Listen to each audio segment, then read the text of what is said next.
চশমা museum, a house of world class, জলট্যাক মোড়, বহরমপুর মডার্ন হোটেলের সামনে। শহরের প্রাণকেন্দ্র এবং জেলার মানুষের কাছে ফুসফুস হিসেবে পরিচিত আস্তাবল ময়দান পরিদর্শনে এলেন পশ্চিমবঙ্গ সরকারের মন্ত্রী গৌরীশঙ্কর ঘোষ।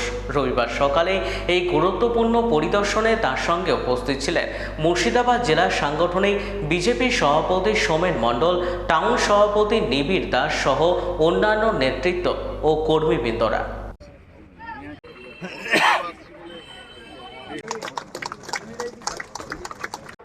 আমরা বিগত দিনে বহুবার চেষ্টা করেছি এই মাঠটাকে বাঁচিয়ে রাখা, কারণ 1937 সাল থেকে এই মাঠটা আমাদের দখলে। নানা রকম পারিপার্শ্বিক চাপের জন্য সেটাকে ধরে রাখতে পারি না। আজকে আমরা এইটাই ক্লাবের তরফ থেকে অনুরোধ রাখবো যে খেলার মাঠটা শুধু খেলার মাঠই, প্রতিনিয়ত মাঠে জল দিচ্ছে, মাঠ পরিষ্কার করছে, পুকুর থেকে জল নিয়ে মাঠে দেওয়ার চেষ্টা করে মাঠটাকে বাঁচানোর চেষ্টা করছে, কিন্তু সেখানে যদি বাস আমরা নিদর্শন হয়ে থাকবে। লালবাগ শহরের যে স্টেট ম্যানেজার রয়েছে, ক্লাব কর্তৃপক্ষ রয়েছে, সরকারি আধিকারিকরা রয়েছেন, সকলে মিলে বসেই সমন্বয়ের ভিত্তিতে কাজ হবে এবং কাউকে না কাউকে দায়িত্ব নিতে হবে এই কাজ করার।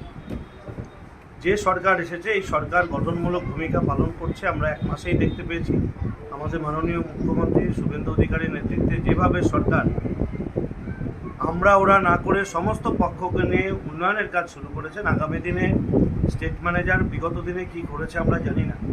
স্টেট ম্যানেজার, এসডিও, এসডিপিও, আইসি, বিভিন্ন ক্লাব কর্তৃপক্ষ এবং এই এলাকার শুধু নাগরিকবৃন্দ, সমাজসেবী, প্রবীণ নাগরিক যারা আছেন, প্রত্যেককে নিয়ে সমন্বয়ের ভিত্তিতে প্রত্যেকটা ডেভেলপমেন্টের কাজ হবে। কোনো বাধা সেখানে আসবে না, আমাদের একটা বিশ্বাস রয়েছে। যারা এতদিন করতে গেছে, হয়তো ইন্ডিভিজুয়ালি করতে গেছে বা এক পক্ষকে উপেক্ষা করে তার রাজনৈতিক কর্তৃত্ব ফলাতে গেছে, বা কেউ কাউকেই বলবো না আমি নিজেই করব, এই মানসিকতা হয়তো ছিল, আমি জানি না কেন হয়েছে। তবে যদি সমন্বয়ের ভিত্তিতে হওয়ার ক্ষেত্রেও কোনো স্টেট ম্যানেজার বাধা দিয়ে থাকেন সেটা অন্যায়।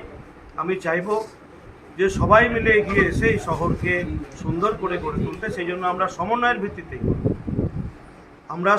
ভিত্তিতে প্রত্যেকটা কাজ করব। বিকাশের কাজও হবে, যানজট সমস্যাও সমন্বয়ের ভিত্তিতে। সেই জন্য এই যে আমাদের লালবাগ আস্তাবল ময়দান, এই ময়দানকে সুন্দর করে গড়ে তুলতে সবার সহযোগিতা লাগবে। এখানে শিশু উদ্যান সুন্দর করে গড়ে তুলতেও সবার সহযোগিতা লাগবে, সুইমিং পুল বানাতে সহযোগিতা লাগবে, ইনডোর স্টেডিয়াম করতে সহযোগিতা লাগবে, শহরের যানজট মুক্ত করতে সবার সহযোগিতা লাগবে। আর প্রত্যেকটা কাজে স্টেট ম্যানেজার, এসডিও, এসডিপিও, আইসি, ব্যবসায়ী বন্ধুগণ, স্কুলের ছাত্রছাত্রী, প্রবীণ নাগরিক, শুভবুদ্ধি সম্পন্ন মানুষ সবাই সহযোগিতা করবে।